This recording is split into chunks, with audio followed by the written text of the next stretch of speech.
Pagi hari ini kita boleh beribadah walaupun masih secara online, tapi kita mengucap syukur pada Tuhan karena kasih Tuhan tak pernah berkesudahan dalam hidup kita. Sebelum kita mulai ibadah kita pada pagi hari ini, saya mengajak untuk Bapak Ibu untuk berdoa terlebih dahulu. Mari kita berdoa. Tuhan, terima kasih Tuhan untuk kasih setiamu dalam kehidupan kami sampai saat ini Tuhan, tak pernah berkesudahan Tuhan. Terima kasih ya Bapa, sampai detik ini kami masih tetap boleh beribadah Tuhan kepada Engkau. Walaupun masih secara online, tapi kasih-Mu Tuhan selalu menyertai kami. Dan kami mengucap syukur Tuhan untuk semua yang Kau berikan melalui kesehatan kami sampai detik ini. Engkau telah memelihara kami ya Bapa. Terima kasih ya Bapa, kami mau memulai ibadah kami Bapa pada pagi hari ini. Sampai akhirnya nanti Tuhan, biarlah kami boleh menerima berkat dari Engkau ya Bapa. Hai dalam nama-Mu yang kudus, kami berdoa dan mengucap syukur. Haleluya. Amin. Puji nama Tuhan, karena sampai detik ini Tuhan masih memelihara kita. Walaupun kita mengalami mungkin ada yang harus di rumah terus, harus mengalami ada yang mungkin lagi gak enak badan. Tapi puji nama Tuhan, Tuhan tetap menyertai kita. Saat ini kita mau angkat pujian, segala puji syukur hanya bagi-Mu Tuhan. Saya mau undang jemaat untuk boleh bangkit berdiri.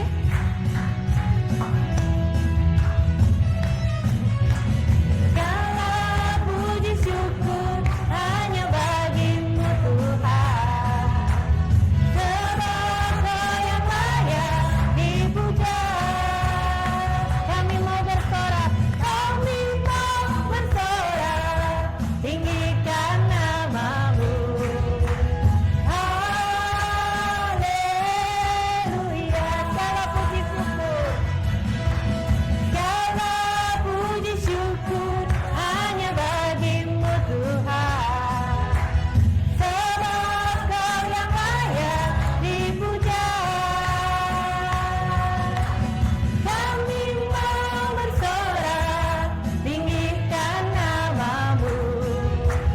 Haleluya, soraklah haleluya, soraklah haleluya, soraklah haleluya, haleluya,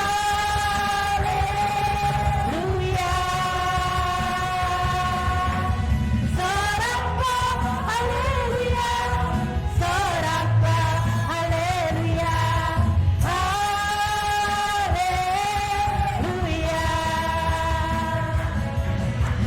Segala puji syukur hanya bagi-Mu Tuhan, sebab Kau yang layak dipuja.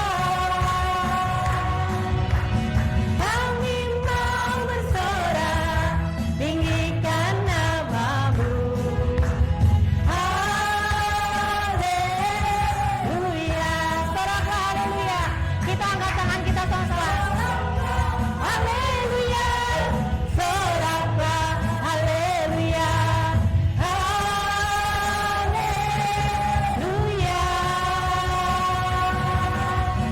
soraklah haleluya, soraklah haleluya, haleluya, soraklah haleluya, soraklah haleluya, soraklah haleluya, haleluya, soraklah haleluya, soraklah haleluya, haleluya, haleluya,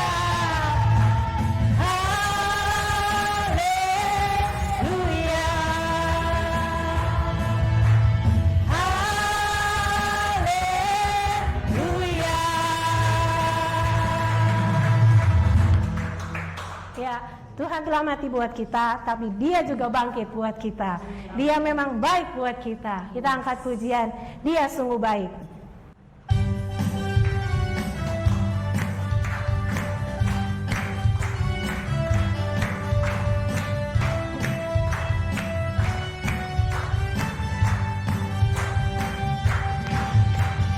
Dia mati bagiku, Dia bangkit bagiku.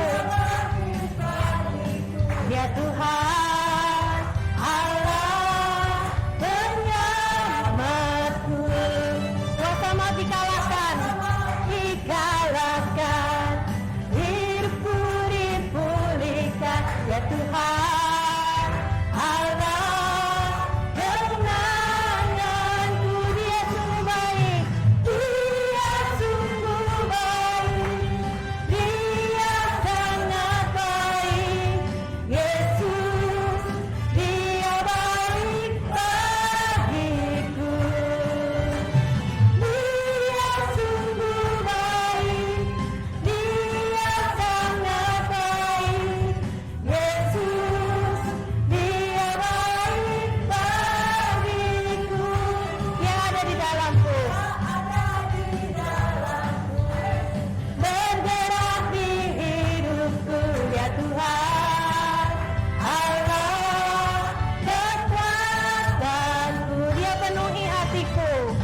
nama Tuhan.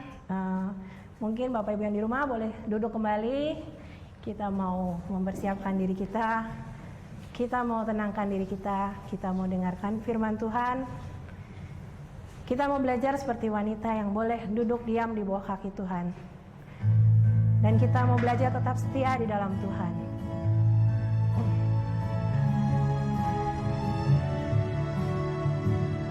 Iya Yesus Tuhan. Kita angkat pujian, ku tetap setia.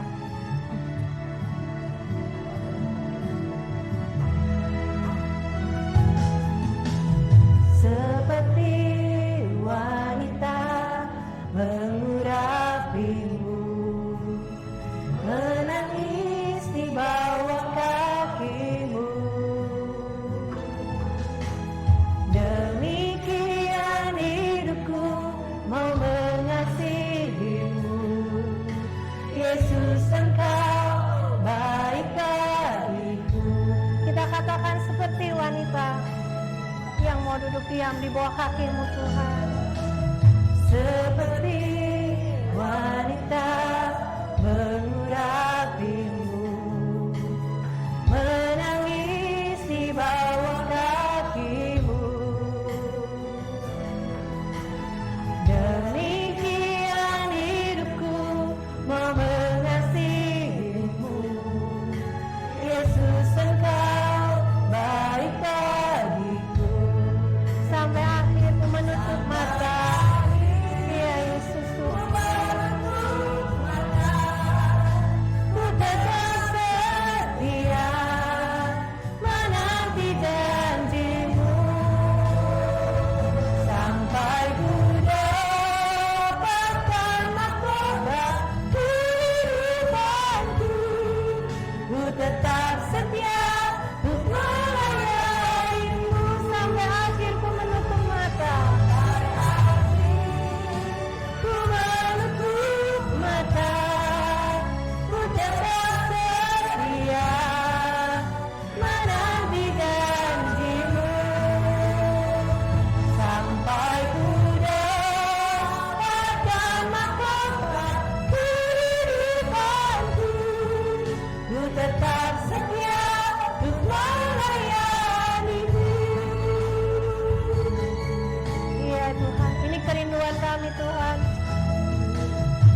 Saudara, mari kita berdoa bersama-sama di hadapan hadirat Tuhan. Mari kita mulai. Kami bersyukur kepadamu Tuhan buat ibadah pagi ini. Engkau ada di tengah-tengah kami. Engkau yang kami sembah, Engkau yang kami muliakan. Dan kiranya pada pagi hari ini juga Engkau yang berfirman kepada kami. Tuhan, sediakan kiranya jamah Roh Kudus akhirnya akan hati kami semuanya. Supaya baik hamba-Mu yang bicara maupun semua saudara-saudara yang mendengarkannya diurapi oleh Tuhan, memahami akan maksud-Mu dan melakukannya dalam kehidupan kami. Terima kasih Tuhan. Dalam nama Yesus Kristus kami berdoa. Haleluya. Amin. Ya, saudara-saudara, pada pagi hari ini saya ingin mengajak saudara-saudara membaca firman Tuhan yang tertulis di dalam kitab Ibrani, pasalnya yang ke-12 ayat 28. Ibrani pasal 12 ayatnya yang ke-28 berbunyi demikian. Jadi, karena kita menerima kerajaan yang tidak tergoncangkan, marilah kita mengucap syukur dan beribadah kepada Allah menurut cara yang berkenan kepadanya, dengan hormat dan takut. Saudara-saudara, ayat ini merupakan satu ajakan untuk beribadah.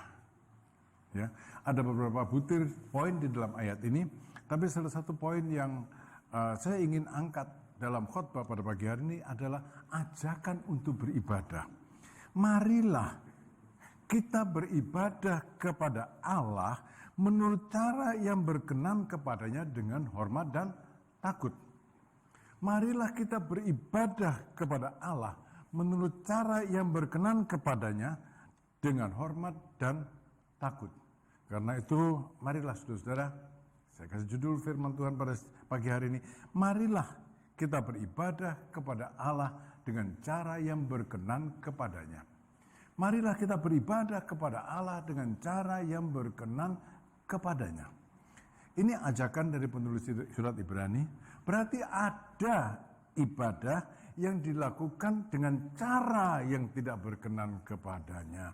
Pada pagi hari ini dan seterusnya saya mengajak jemaat untuk sungguh-sungguh berpikir dan melakukan ibadah dengan cara yang berkenan kepada Allah. Bagaimana? Penulis Ibrani mengatakan dengan hormat dan takut. Kita harus beribadah, kalau kita mau beribadah dengan cara yang berkenan kepada Allah, kita harus beribadah dengan cara hormat dan takut. Dengan kata lain, dengan cara yang hikmat.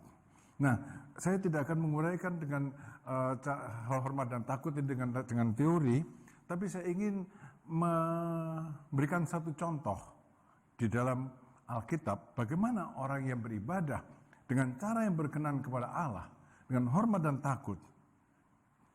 Ibadahnya itu mendatangkan keuntungan yang besar, ibadahnya itu mendatangkan berkat yang besar dalam hidupnya. Untuk itu, saya mengajak saudara untuk membaca di dalam kitab Lukas, pasalnya yang ke-6, ayat 6 sampai ayatnya yang ke-11. Injil Lukas, pasal 6, ayat 6 sampai ayat yang ke-11. Demikian, Yesus menyembuhkan orang pada hari Sabat. Pada suatu hari Sabat lain, Yesus masuk ke rumah ibadat lalu mengajar di situ. Di situ ada seorang yang mati tangan kanannya. Ahli-ahli Taurat dan orang-orang Farisi mengamat-amati Yesus kalau ia menyembuhkan orang pada hari Sabat, supaya mereka mendapat alasan untuk mempersalahkan dia. Tetapi ia mengetahui pikiran mereka, lalu berkata kepada orang yang mati tangannya itu, "Bangunlah, berdirilah di tengah." Maka bangunlah orang itu berdiri. Lalu Yesus berkata kepada mereka, "Aku bertanya kepadamu, manakah yang diperbolehkan pada hari Sabat, berbuat baik atau berbuat jahat, menyelamatkan nyawa atau membinasakannya?" Sesudah ia memandang sekeliling kepada mereka semua, lalu berkata kepada orang sakit, "Ulurkanlah tanganmu." Orang itu berbuat demikian dan sembuhlah tangannya. Maka meluaplah amarah mereka, lalu mereka berunding apakah yang akan mereka lakukan terhadap Yesus. Saudara-saudara, Dari kisah ini ada beberapa hal yang bisa kita tarik pelajaran sebagai contoh. Dalam ayat 6 bagian A dikatakan pada hari Sabat lain Yesus masuk ke rumah ibadat lalu mengajar. Saudara, Tuhan Yesus itu beribadat di hari Sabat. Karena pada waktu itu hari Sabat adalah hari yang ditentukan untuk beribadah. Jadi sebagai manusia, Tuhan Yesus memberikan teladan kepada manusia lainnya. Apa teladannya? Beribadahlah pada hari dan waktu yang telah ditetapkan untuk beribadah. Beribadahlah. Ibadah itu merupakan kebutuhan manusia. Tuhan Yesus sebagai manusia, dia beribadah di hari Sabat. Dan dikatakan dia mengajar.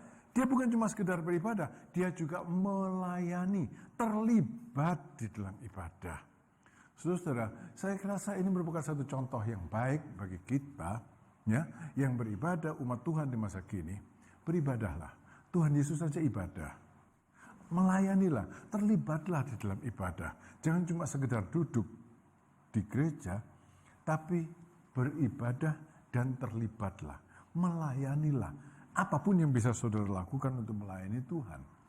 Lalu yang kedua, dalam kata Tuhan Yesus beribadah, dia hadir sebagai manusia, tapi di pihak lain, dia hadir sebagai anak Allah yang hidup. Sebagai Allah yang hidup. Dia hadir di mana? Dia hadir di tengah-tengah umat yang sedang beribadah. Dia hadir di tengah-tengah umat yang sedang beribadah. Kiranya kita sebagai umat Tuhan, sekarang ini menyadari fakta ini.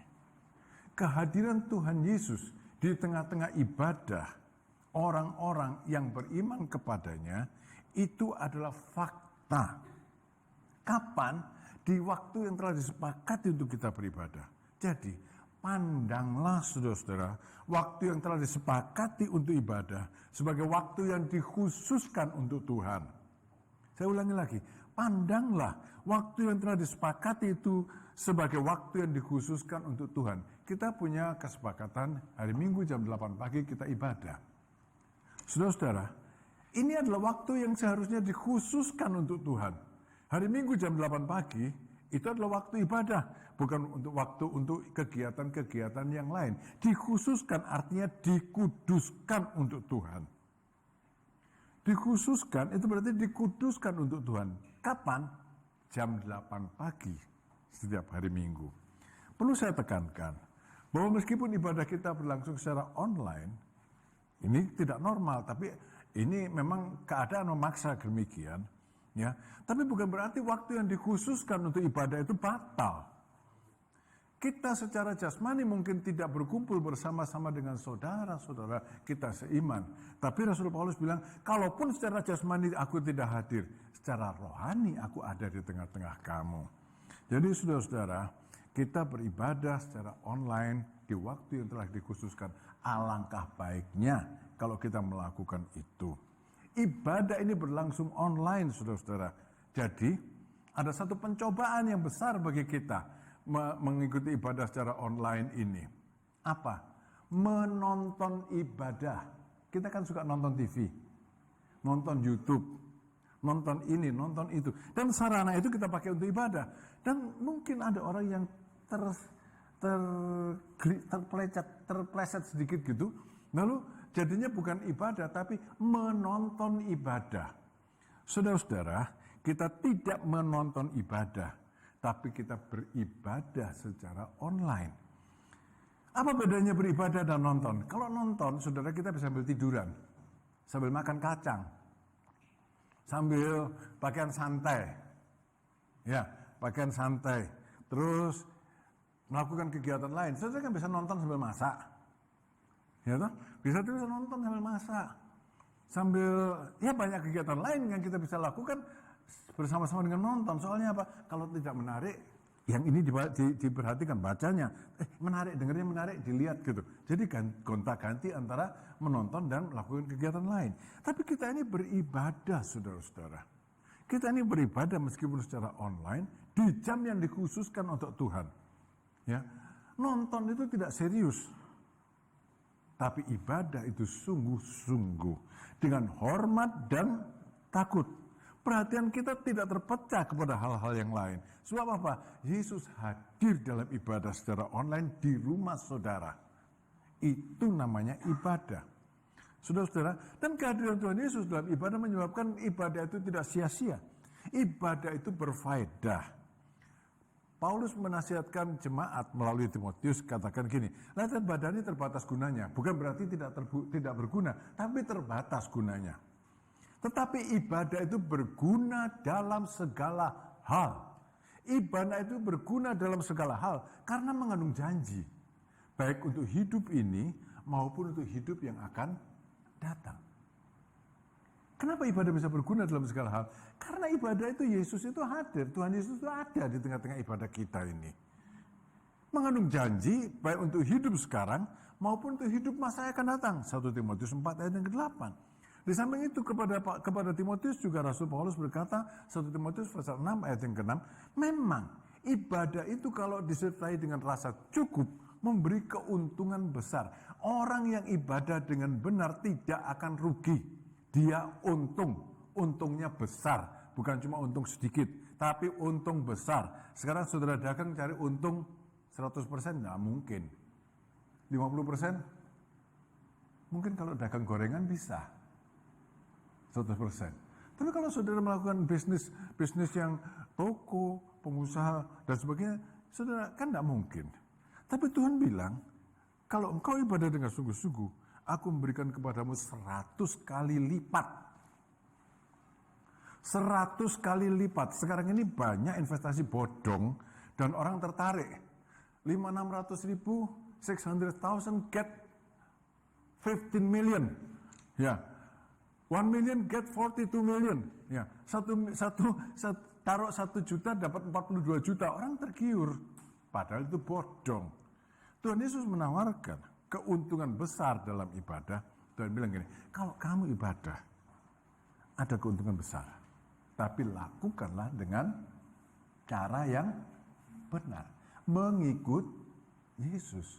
Ibadah dengan cara yang benar itu artinya mengikut Yesus. Keuntungannya besar, saudara. Dan Tuhan Yesus tidak menawarkan keuntungan yang bodong. Lalu yang kedua, dalam ayat Lukas pasal 6 ayat yang ke-6 bagian B di situ dikatakan, di situ ada seorang yang mati tangan kanannya. Di situ ada orang yang mati tangan kanannya. Saudara, kalau mati tangan kanannya berarti tangan kanannya itu sudah keplek, kecil. Kecil, pasti kecil. Karena tidak dipakai. Orang ini punya cukup alasan untuk tidak datang beribadah. Punya cukup alasan. Alasannya kuat. Banyak orang tidak datang ibadah, tidak mengikuti ibadah dengan alasan-alasan sepele yang dicari-cari. Orang ini bisa bilang saya tidak ibadah karena tangan saya keplek. Yang kanan. Keadaan yang betul-betul menyulitkan dia untuk hidup. Keadaan yang betul-betul menyulitkan dia untuk ibadah. Tapi dia memutuskan untuk ibadah. Dia memutuskan untuk datang beribadah. Dan mestinya bukan cuma sekali itu. Memang dia beribadah. Tindakan orang ini membuktikan satu, saudara. Bahwa dia itu meskipun tangannya keplek, dia punya semangat. Ada orang yang sedikit sakitnya rada parah, sedikit terus mati aja lah gitu ya. Udah mati aja lah. Tapi orang ini punya semangat, maka dia masih mau datang ibadah. Hal yang kedua, dia itu datang bukan cuma sekedar datang. Sudah dalam keadaan begitu masa datang sekedar datang. Maka dia datang dengan sungguh-sungguh. Lalu kesungguhan hatinya untuk beribadah berarti juga dia punya iman yang benar. Dia datang dalam ibadah setiap kali dengan iman yang teguh. Bulan lalu datang tangannya keplek, pulang keplek. 6 bulan sebelumnya juga begitu. Minggu sebelumnya juga begitu. Tidak ada perubahan, kelihatannya tangannya tetap mati. Tapi dia tetap ibadah. Ini iman yang teguh. Ini sungguh-sungguh. Ini semangat. Saudara-saudara, banyak orang tidak bisa bangkit. Karena dia tidak punya semangat. Karena dia tidak punya semangat. Semangat itu penting. Sungguh-sungguh, tidak setengah hati. Iman yang teguh. Lalu saudara, keadaan ini menyebabkan orang ini responsif, ngerti responsif? Cepat tanggap terhadap firman, terhadap perkataan Tuhan. Orang ini cepat tanggap terhadap perkataan Tuhan. Di dalam Lukas pasal 6 ayat 8 dan ayat yang ke-10, Tuhan Yesus berkata kepada orang ini, bangunlah, berdirilah di tengah. Orang itu udah bilang, malu dah, tangan kayak gini suruh berdiri di tengah, jadi tontonan orang. Jadi tontonan orang, tangannya keplek. Orang zaman dulu sudah tidak sebaik orang sekarang kalau menghadapi orang cacat. Ya, orang zaman dulu bilang budek gitu. Kalau orang sekarang jangan bilang budek lah, kasar, tunarungu, ya. Orang zaman dulu bilang picek kata gitu, buta. Tapi sekarang itu kasar. Tapi orang sekarang bilangnya netra. Ya, kan orang sekarang lebih menghormati orang-orang yang kalau orang dulu enggak, Saudara. Dan orang ini disuruh berdiri di tengah jadi tontonan orang. Tapi dia responsif. Dia cepat tanggap dari terhadap perkataan Tuhan Yesus yang hari itu mengajar di bait Allah. Orang itu bilang, bangunlah dan berdiri di tengah. Dia datang berdiri di tengah. Lalu yang kedua, Tuhan Yesus berkata kepada orang sakit itu, bangun dan berdiri di tengah cuma mengatasi rasa malu. Tapi kemudian Tuhan Yesus bilang kepada orang itu, supaya dia melakukan satu tindakan yang mustahil. Tuhan Yesus bilang dalam ayat yang ke-10, lalu ia berkata kepada orang sakit itu, ulurkanlah tanganmu. Bukan tangan yang sehat, tangan yang mati.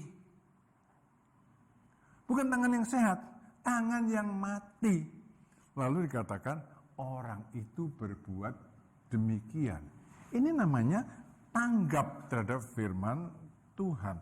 Tanggap terhadap perkataan Tuhan.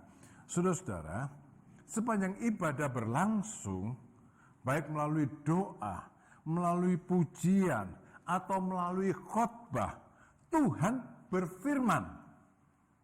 Tuhan bisa berfirman kepada kita baik melalui doa yang dipanjatkan, melalui pujian yang dinaikkan, melalui firman Tuhan yang ditaburkan. Tuhan bisa berfirman. Nah, saudara-saudara, kita perlu responsif terhadap firman Tuhan. Tapi sayangnya, banyak orang tidak bisa cepat tanggap, tidak responsif terhadap firman Tuhan, sebab terkungkung pada pikirannya sendiri. Harusnya begini kalau Tuhan bicara, harusnya begini kalau Tuhan bicara. Ya, terkungkung pada pikirannya sendiri sehingga menolak firman yang didengarnya. Contohnya, saya sedang punya masalah besar. Saya pikir ini masalah hanya bisa diatasi kalau saya melakukan hal ini. Ya sudah, saya imani. Kalau saya begini, saya akan bisa melakukan keluar dari masalah ini. Saya imani, pokoknya saya imani. Kalau saya ini lakukan ini, saya akan keluar dari masalah ini.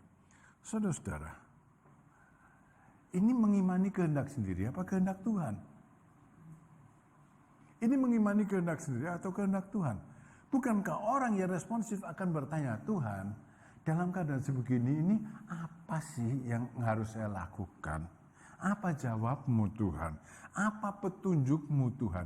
Dalam keadaan seperti ini, apa petunjukmu? Lalu saudara-saudara, Tuhan itu punya mata, punya telinga. Kalau orang bicara kepada dia, pasti dia mendengarkannya. Kalau orang bertanya kepada dia, maka dia pasti menjawabnya.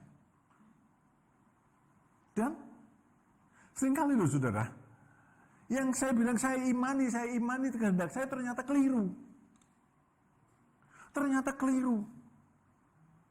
Karena mengimani kemauan sendiri. Nah, responsif lagi pada kehendak Allah. Tapi kalau kita siap hati untuk mendengarkan apa yang Tuhan katakan, maka kita mengimani apa yang Tuhan katakan. Maka kita mengimani firman Tuhan. Maka kita mengimani kehendak Tuhan. Dan tidak ada yang sia-sia. Meskipun kelihatannya mustahil. Tidak ada yang sia-sia kalau kita mengimani kehendak Allah. Meskipun kelihatannya mustahil. Sebab apa? Contoh dari anak orang ini tadi. Orang yang beribadah dengan takut dan gentar dengan sungguh-sungguh.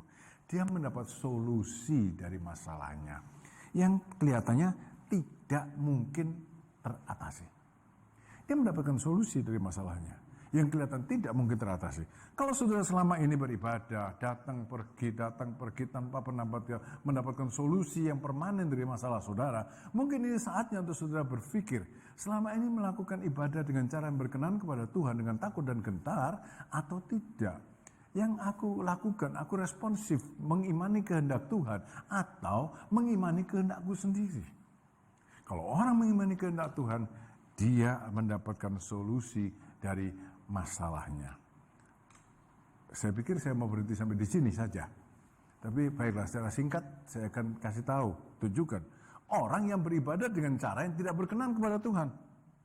Dalam Lukas pasal 6 ayat 7, dikatakan, ahli-ahli Taurat dan orang-orang Farisi mengamat-amati Yesus kalau ia menyembuhkan orang pada hari Sabat, supaya mereka dapat alasan untuk mempersalahkan dia. Lalu ayat yang ke-11 dikatakan, dalam ayat yang ke-11 dikatakan begini,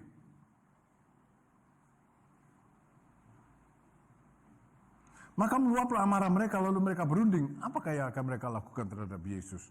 Saudara, ahli Taurat dan orang-orang Farisi ini orang-orang yang tidak punya masalah apapun.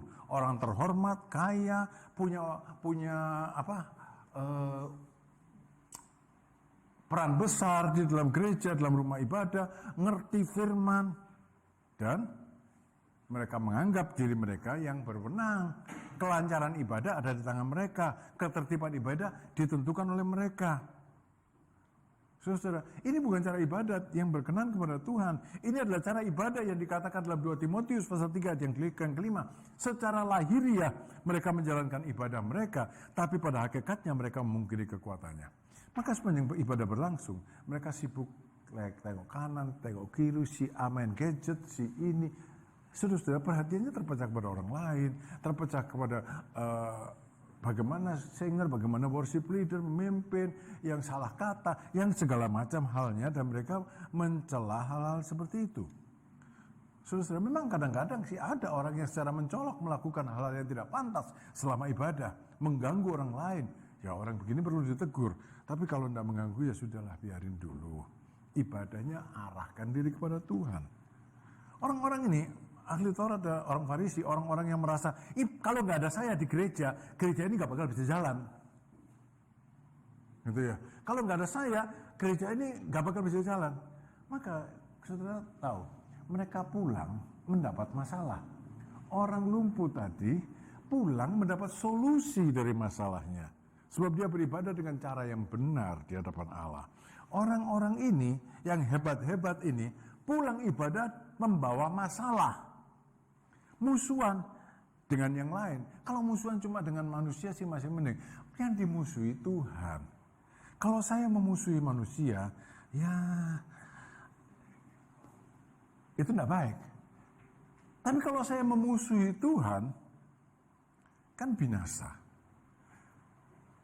Ya, kalau saya kemudian mendapat masalah bermusuhan sama Tuhan, itu berarti binasa. Jadi saudara-saudara, saya mau ajak saudara-saudara dari minggu ini dan seterusnya, ingat ajakan dari penulis surat Ibrani. Karena kita sudah menerima kerajaan yang tidak tergoncangkan, diselamatkan, warga kerajaan sorga. Sekarang, marilah kita beribadah kepada Tuhan dengan cara yang berkenan kepadanya, dengan takut dan gentar. Jam 8 pagi adalah jam hari Minggu adalah jam yang disepakati untuk Tuhan, khususkan untuk Tuhan, kuduskan jam itu. Ibadahlah perhatiannya kepada Tuhan dengan benar, ya, dengan semangat, dengan tekun, dengan beriman, responsif terhadap firman Tuhan. Saudara, tidak mungkin Tuhan tidak memberikan solusi terhadap masalah kehidupan kita. Bagaimanapun beratnya masalah kita, ada solusinya di dalam tangan Tuhan. Tuhan berkati. Mari saudara-saudara, sekarang kita akan masuk ke dalam perjamuan kudus. Saya undang singer dan song leader untuk maju ke depan, atau singer. Kita akan nyanyikan satu lagu yang telah dipersiapkan oleh mereka. Jemaat, saya undang untuk berdiri.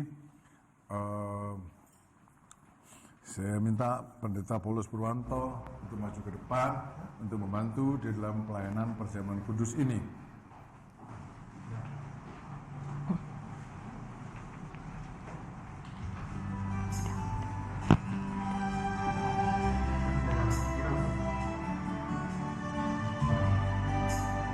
Sini Pak Pur.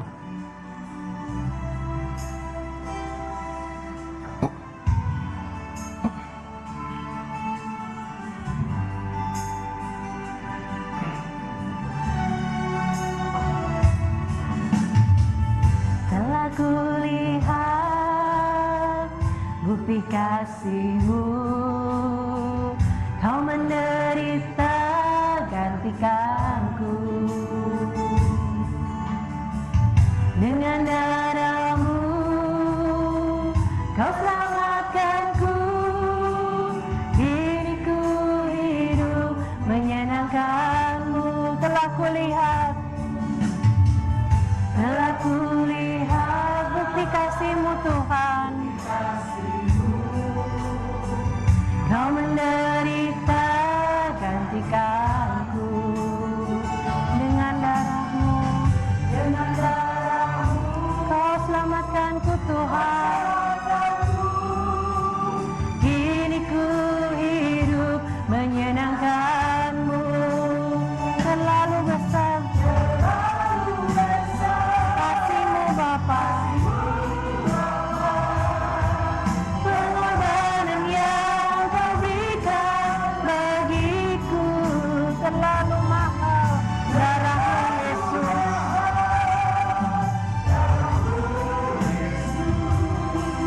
tercurah untuk menebus hidupku. Kami datang sebab kami beribadah kepada-Mu. Tuhan, Engkau memerintahkan kami, hamba-hamba-Mu, umat-Mu, untuk setiap kali berkumpul bersama-sama memecah-mecahkan roti dan anggur sebagai satu tindakan perjamuan kudus yang harus kami lakukan sampai Engkau datang yang kedua kalinya sebagai bagian dari ibadah yang berkenan kepada-Mu. Itu sebabnya pada pagi hari ini Tuhan, di awal bulan September ini, kami jemaat Tuhan kembali mau melaksanakan sakramen perjamuan kudus ini. Layakkan kami hamba-hamba-Mu ini untuk melayaninya. Layakkan setiap jemaat Tuhan untuk mengambil bagian di dalam perjamuan kudus ini dan menerima faedah. Amin. Menerima faedah dari tubuh-Mu yang telah dihancurkan, dari darah-Mu yang sudah dicurahkan. Kami percaya kepada-Mu Tuhan. Dalam nama Yesus Kristus kami berdoa. Haleluya. Amin. Amin. Telah kulihat bukti kasih-Mu, Kau menderita gantikanku. Dengan darah-Mu Kau selamatkanku. Kini ku hidup menyenangkan-Mu. Telah kulihat bukti kasih-Mu Tuhan. Bukti kasih-Mu, Kau menderita gantikanku. Dengan darah-Mu Kau selamatkanku. Kini ku hidup menyenangkan-Mu. Terlalu besar kasih-Mu Bapa. Pengorbanan yang Kau berikan bagiku terlalu mahal. Darah-Mu Yesus. Darah-Mu Yesus tercurah untuk menebus hidupku. Telah kulihat bukti kasih-Mu, Kau menderita gantikanku. Dengan darah-Mu Kau selamatkanku.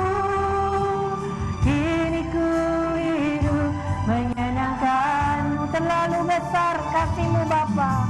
Terlalu besar kasih-Mu Bapa. Pengorbanan yang Kau berikan bagiku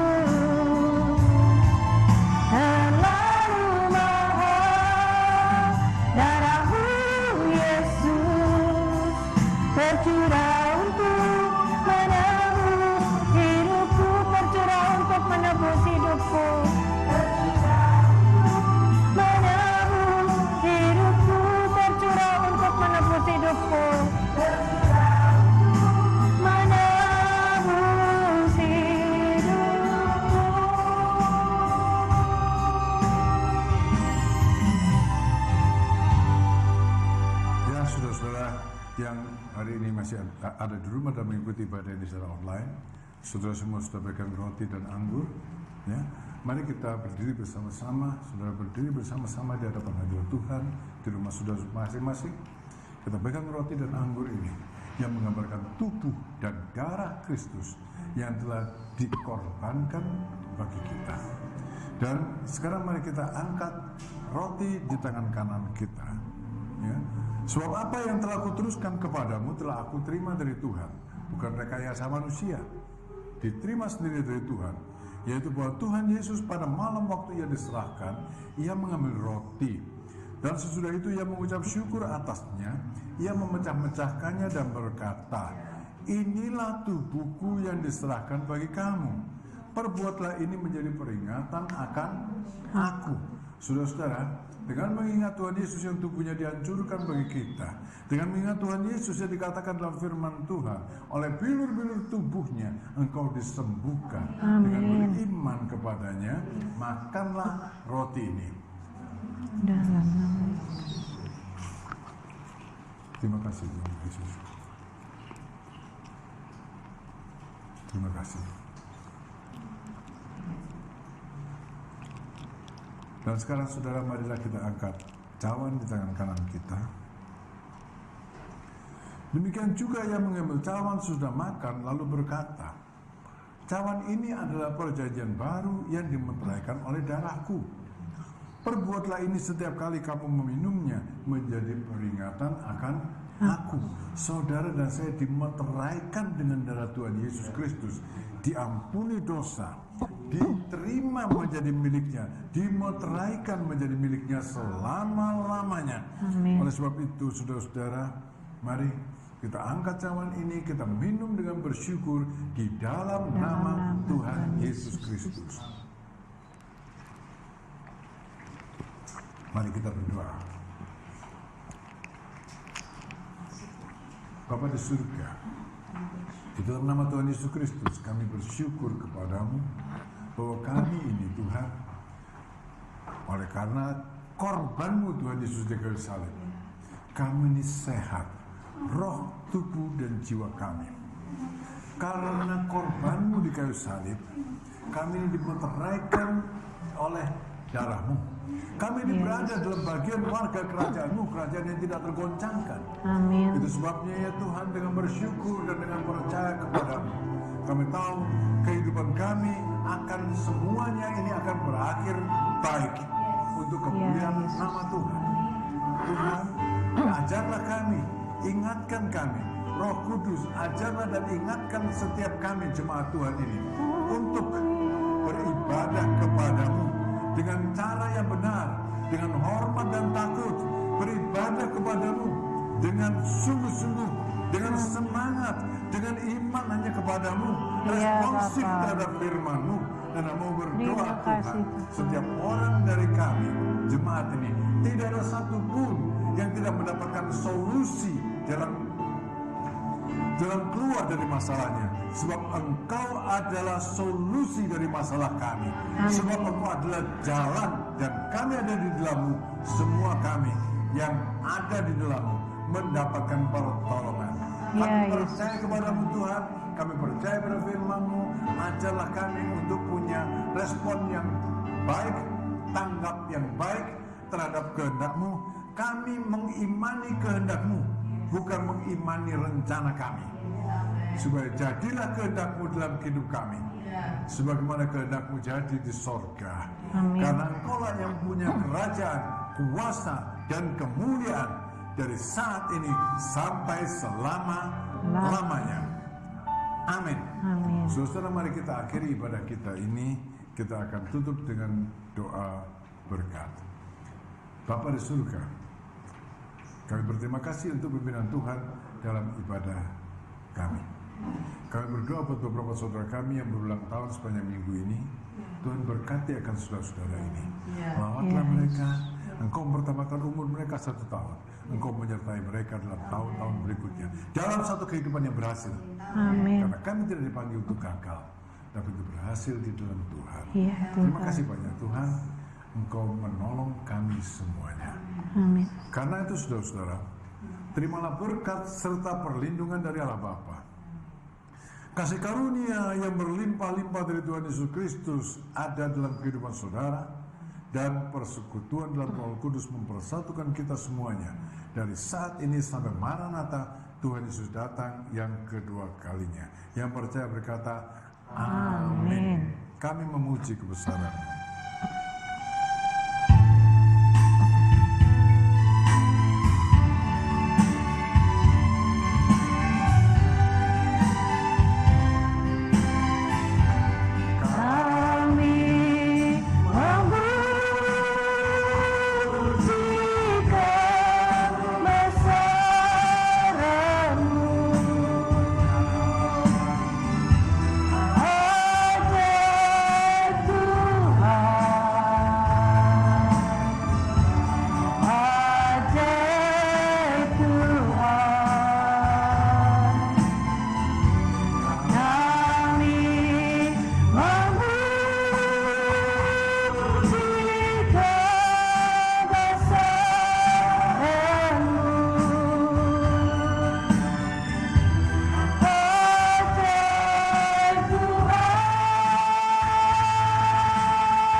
Tuhan memberkati.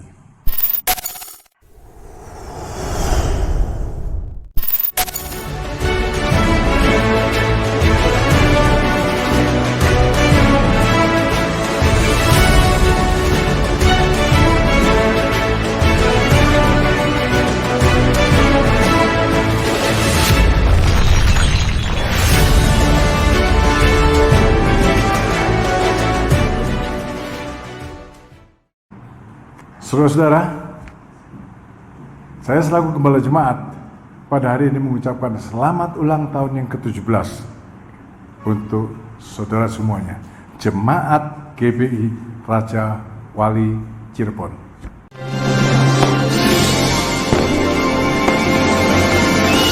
Saudara-saudara yang kekasih, hari ini tanggal 6 September tahun 2020. Kita sudah bersama selama 17 tahun.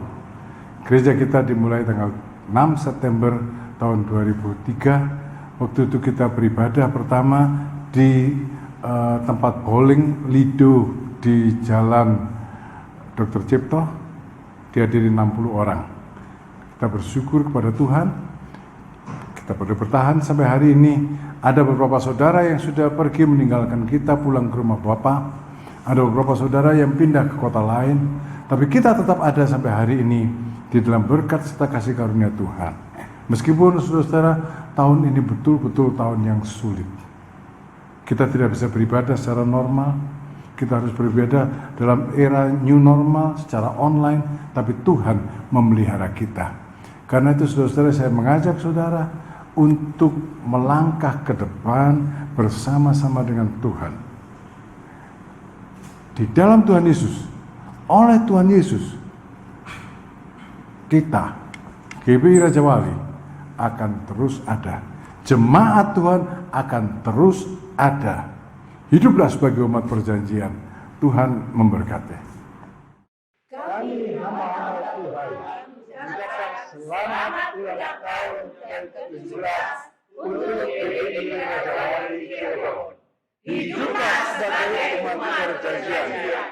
Tuhan Yesus memberkati. Shalom Jemaat GBI Raja Wali, jumpa lagi bersama saya Iliana dan kali ini bersama Jessica. Oke, kita akan memberikan recent update pada minggu